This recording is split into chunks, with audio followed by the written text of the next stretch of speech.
Well good morning.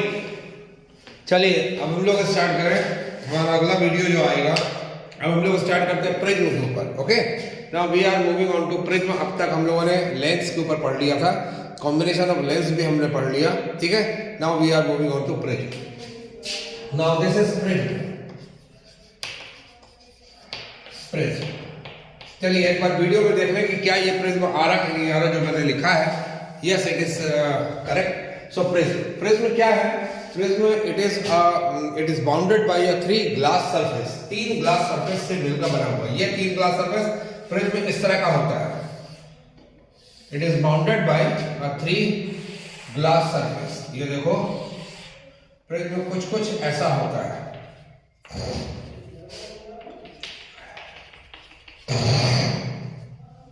It is bounded by a 3 rectangular glass surface and 2 triangular glass surface। देखो 3 rectangular surface है, ये एक rectangle, ये एक रेक्टेंगल और ये बेस वाला रेक्टेंगल, एंड 2 ट्रायंगुलर सरफेस। ठीक है, इसको मिलकर अगर कोई तैयार होता है तो दिस इज कॉल्ड प्रिज्म। इसको प्रिज्म कहते हैं। प्रिज्म के जो 2 रेक्टेंगुलर सरफेस है, जैसे ये सरफेस और ये सरफेस, ये सरफेस जिस एंगल पर इंक्लाइंड रहते हैं, ये जो एंगल पर इंक्लाइंड है, this angle is called angle of prism। this is called angle of prism। ठीक है, जिस एंगल पर ये इंक्लाइंड रहते हैं।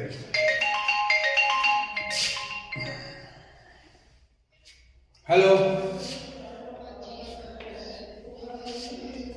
हाँ कौन?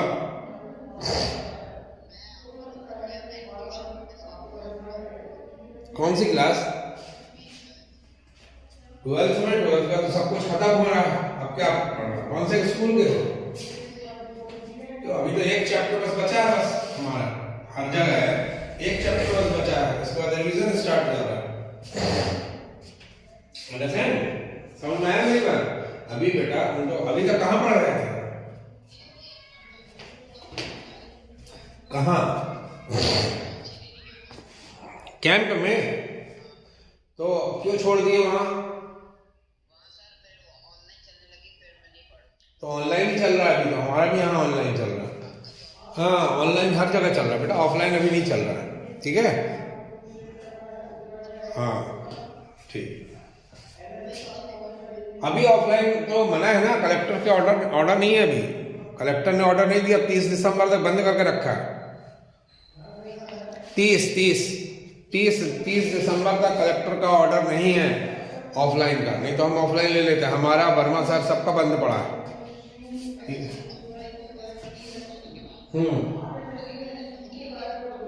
हाँ ले सकते हो,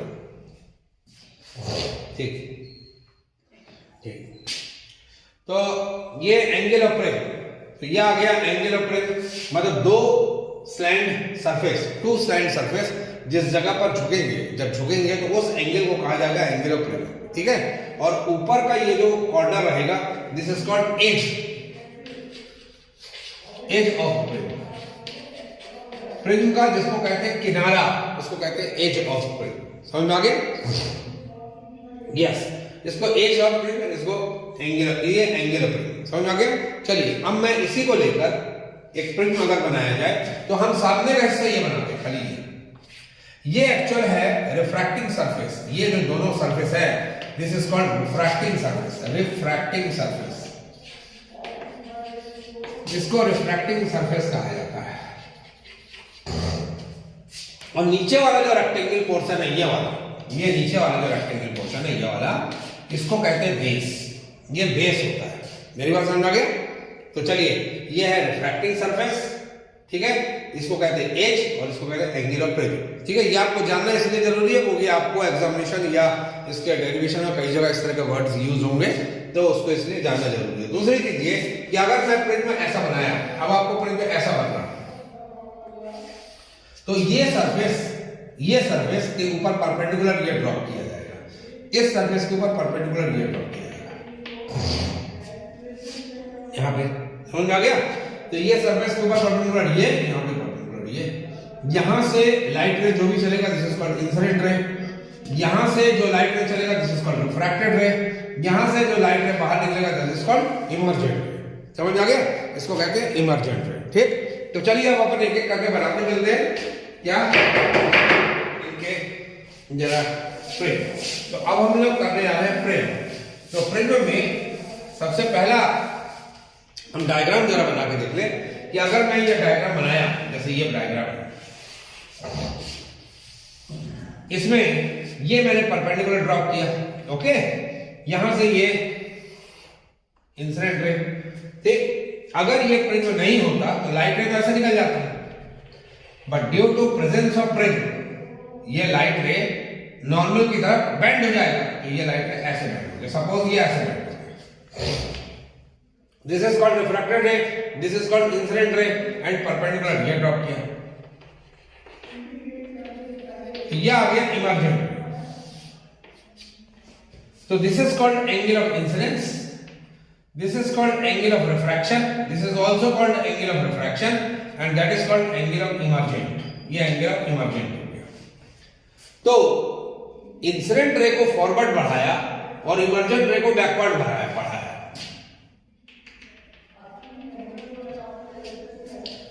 incident ray tends forward and emergent रे टेंड बैकवर्ड। जिस पॉइंट पर आकर मिलते हैं उस पॉइंट पर जो एंगल बनता है, this is called angle of deviation, this is called angle of deviation. मेरी बात समझ आ गई? So this is called angle of deviation. तो एंगल ऑफ डेविएशन का डेफिनेशन क्या बना? अगर हम एंगल ऑफ डेविएशन को देखें यहां पर, तो एंगल ऑफ डेविएशन का डेफिनेशन हमारे पास क्या बनता है, जरा हम इसको देख लें। तो एंगल ऑफ डेविएशन बनता है कि definition of angle of deviation, सबसे पहले लिखो definition of angle of deviation, angle of deviation.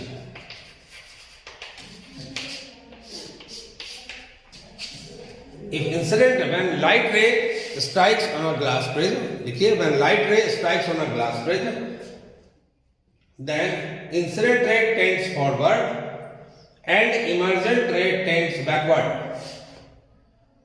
If incident ray tends forward and emergent ray tends backward, then the angle between these is called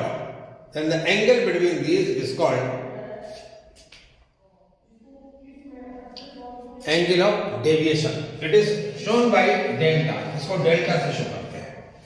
मेरी बात समझ आ गई? ठीक, चलिए अब क्या होता है कि डिफरेंट एंगल ऑफ डेविएशन के ऊपर, डिफरेंट एंगल ऑफ इंसिडेंस के ऊपर different angle of deviation measure करते हैं by practical it is found that अगर आई ले लिया यहां और डेल्टा ले लिया यहां, ये प्रैक्टिकल है आपके कोर्स में, ठीक है ना। तो अगर डिफरेंट वैल्यू ऑफ आई लेंगे तो different value of angle of deviation obtain होगा। मतलब जैसे जैसे अगर मैं आई की वैल्यू इंक्रीज करते जाऊं, डेविएशन की वैल्यू वैसे वैसे वैसे से डिक्रीज होती जाती है। इनिशियली लेट एंगल की वैल्यू अगर 30 है इनिशियली, तो deviation is suppose 60, suppose it is not necessary, suppose 60, इस समय एंगल कम है ना, उसकी वैल्यू बढ़ाया तो ये वैल्यू डिक्रीज होगी, ये वैल्यू डिक्रीज होगी, ठीक है। ये देखो ये वैल्यू डिक्रीज हो गई, बट सडनली एक एंगल ऑफ इंसिडेंस इंक्रीज होने के बाद एंगल ऑफ डेविएशन भी बढ़ जाता है। एंगल ऑफ डेविएशन बढ़ गया, अगर एंगल ऑफ डेविएशन बढ़ गया, ठीक है, ऐसा बढ़ गया 40 से 50 हो गया, तो उस कंडीशन में अगर हम ग्राफ प्लॉट करें, graph is plotted between deviation और दिस एंगल ऑफ इंसिडेंस और डेविएशन के बीच में अगर graph low, suppose this is 30, this is 40, this is 50 and this is 60। ये हो गया 30, ये हो गया 40, ये हो गया 50 और ये हो गया 60। तो क्या ऑब्जर्वेशन मिलता है कि देखोगे 30 डिग्री के ऊपर ये 60 डिग्री आया, ये देखो दिस इज 60 डिग्री, ठीक है, यहां आया, ठीक है। 40 डिग्री के ऊपर 50 डिग्री दिख रहा है, 40 डिग्री ऊपर देखो ये 50 डिग्री, ये आ गया 50 डिग्री, 50 डिग्री ऊपर 40 डिग्री, ये आ गया, यहां आ गया, और 60 डिग्री ऊपर फिर 50 डिग्री, तो 60 डिग्री ऊपर फिर 50 डिग्री, ये आया। तो ये ग्राफ इस तरह का ऑब्टेन होता है, ये ग्राफ इस तरह का बनता है, ठीक है ना। जब आप प्रैक्टिस करोगे आपको ग्राफ ऐसे ही मिलेगा, ठीक। इन दैट सिचुएशन अगर आप गौर से देखो, मैं इसको अगर थोड़ा एक्सटेंड कर दूं तो क्या मिला, मेरे पास इस 60 डिग्री के ऊपर अगर मैं ऐसे लाइन खींचूं, तो व्हाट वी ऑब्जर्व हम क्या ऑब्जर्वेशन ले रहे हैं, अगर मैं इसको ऐसे खींचूं तो हमको क्या ऑब्जर्वेशन मिल रहा, हमको मिल रहा यहां पर ये वैल्यू आ गई और ये वैल्यू आ गई, यानी आई की दो वैल्यू आ रही है। देखो आई की एक वैल्यू ये है और एक वैल्यू ये है। आई की ये वैल्यू मतलब ये हो गया I1 और ये क्या हो गया I2। मान लो ये 70 डिग्री तो ये I2 हो गया। आई की दो वैल्यू हो गई। 50 डिग्री के ऊपर भी जरा देखो, यहां पर भी आई की दो वैल्यू है ना, मतलब ये भी I1 और ये भी I2। लेकिन इस एंगल के ऊपर आई की एक ही वैल्यू आई, तो एक ही वैल्यू यहां पे दो आ रहा, यहां एक आ रहा। कैसे? ये लाइट में जब अंदर गया, जब लाइट के अंदर गया तो इसको अगर मैंने I1 ले लिया, इसको मैं I2 मान लूं, ठीक है, ये I1 ये क्या है I2। एंगल ऑफ इमर्जन को सपोज कर लिया I2, ये I1 और ये I2। यदि मैं लाइट को बदल दूं, अगर मैं लाइट को यहां से यहां कर दिया तो ये क्या हो जाएगा I1 और ये क्या हो जाएगा, वही ना हुआ। ठीक है, तो मतलब एंगल ऑफ इंसिडेंस के दो आपको वैल्यू मिल रहे हैं। किसकी वैल्यू अगर 30 है, किसकी वैल्यू कितना है 70 है। इसकी वैल्यू अगर 40 है तो इसकी वैल्यू कितनी है 60 है। बट इस कंडीशन में एक ही वैल्यू, मतलब इसकी वैल्यू अगर 50 है, इसकी वैल्यू अगर 50 है, इसकी वैल्यू क्या है 50। मतलब ये जो एंगल हुआ, ये एंगल, ये तो मिनिमम एंगल हुआ ना, तो एट मिनिमम एंगल डेविएशन पर ये और ये दोनों वैल्यू क्या होते हैं सेम। दैट मींस पहली कंडीशन आ गई। तो सबसे पहले तो एंगल ऑफ मिनिमम डेविएशन क्या है, angle of minimum deviation it is the minimum angle form by incident ray and emergent रे। ठीक है, व्हेन लाइट रे strikes on the glass prism, this is called angle of minimum deviation. तो write down पहले angle of minimum deviation, पहले आप लिखो angle of minimum deviation, minimum deviation. देखिए, it is a phenomena, it is an angle formed by incident ray and emergent ray. It is an angle formed by incident ray and emergent ray. After that, if angle of incidence varies, after that angle of incidence, angle of deviation varies, after that if the angle of deviation varies, काट दीजिए, मिटा दीजिए, fresh differential लिखिए, fresh differential लिखिए, जो मैं आपको बता रहा हूं लिखिए। दूसरे तरीके से डिफरेंशियल लिखिए, एंगल ऑफ मिनिमम डेविएशन दूसरे तरीके से लिखिए, इसको मत लिखिएगा, लिखिए when angle of incidence increase, angle of deviation also, when angle of incidence increase, angle of deviation continuous decreases. When angle of incidence increase, angle of deviation gradually decreases.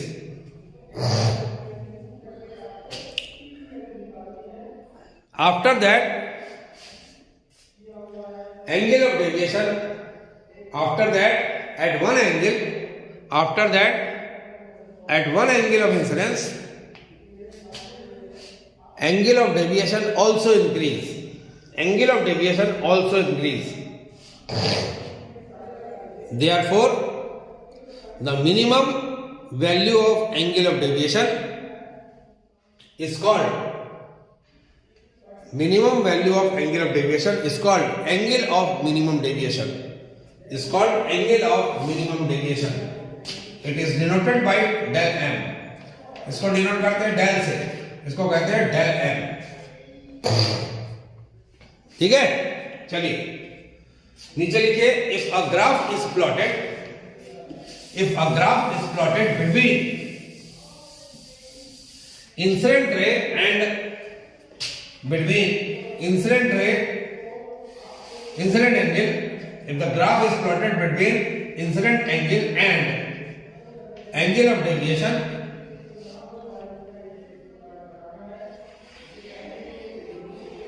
then a curve is obtained which indicates that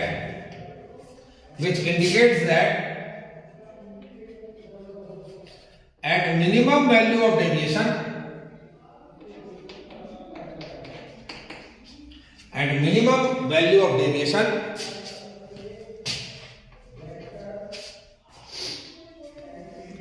angle of incidence and angle of emergence becomes equal. Angle of incidence and angle of emergence becomes equal. That is, angle I is equal to angle E.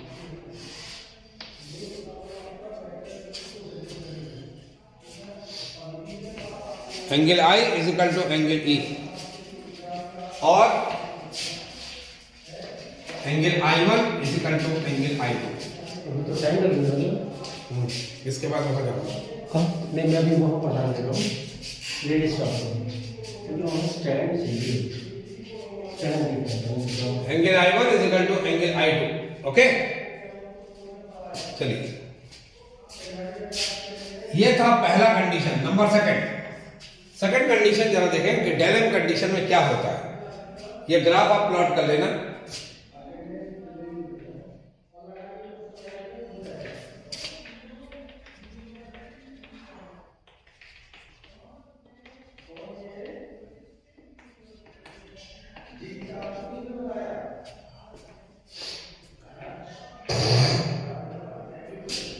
Okay, चलिए second condition. तो पहली condition आपको मिली कि del M की condition में I1 और I2 दोनों equal होंगे. दूसरी कंडीशन जरा हम देख लें. सेकंड कंडीशन जरा हम देख लें कि लाइट रे ट्रेवल कर रहा है. देखो यहां से एयर से, ये है I1. तो लाइट रे जब एयर से ग्लास में ट्रेवल कर रहा है, जब लाइट रे एयर से ग्लास में ट्रेवल कर रहा है, ये suppose R1, this is R2 and this is this. Then light ray travel from air to glass when ray travel from air to glass. तो क्या मिला? एयर से ग्लास में जा रहा, that is a mu g is equal to sin I1 upon sin R1. ये आपको मिला ऐसी कंडीशन. ठीक है. When light ray emerge out from the prism, when ray emerge out from prism, what will happen? जब ये बाहर आएगा तो यहां से ग्लास से एयर में, तो what we can write? G mu A is equal to sin R2 upon sin I2. ये आपके पास मिला. ठीक है. By Snell's law, by principle of reversibility क्या होगा? This is convert a mu g is equal to sin I2 upon sin R2. ये आपके पास आ गया. ठीक है.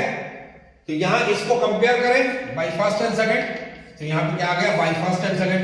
बाय फर्स्ट एंड सेकंड जरा आप देखो क्या होगा.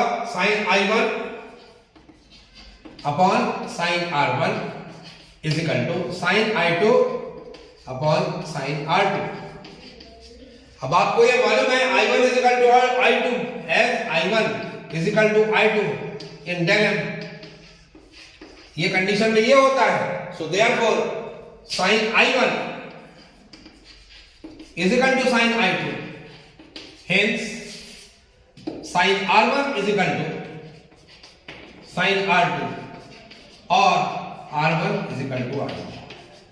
दूसरी कंडीशन क्या मिली? दूसरी कंडीशन ये मिला कि R1 और R2 दोनों आपस में डेल एम की सिचुएशन में ये दोनों इक्वल होंगे. तो डेल एम की सिचुएशन में पहले क्या आया? Angle I1 is equal to angle I2. Number second R1 is equal to R2. Both angle will be equal. और नंबर थर्ड, अगर मैथमेटिक टर्म्स में देखें, ये एंगल और ये एंगल अगर इक्वल है, so this refracted ray and base of the prism becomes parallel. मतलब रिफ्रैक्टेड रे क्या होगा? ये पैरेलल जाएगा इसके, ये इसके पैरेलल ट्रेवल करेगा, इसके पैरेलल होगा. तो नंबर थर्ड कंडीशन में लिख लीजिए. इसके बाद नंबर थर्ड क्या लिखोगे Now number third is refracted ray will be parallel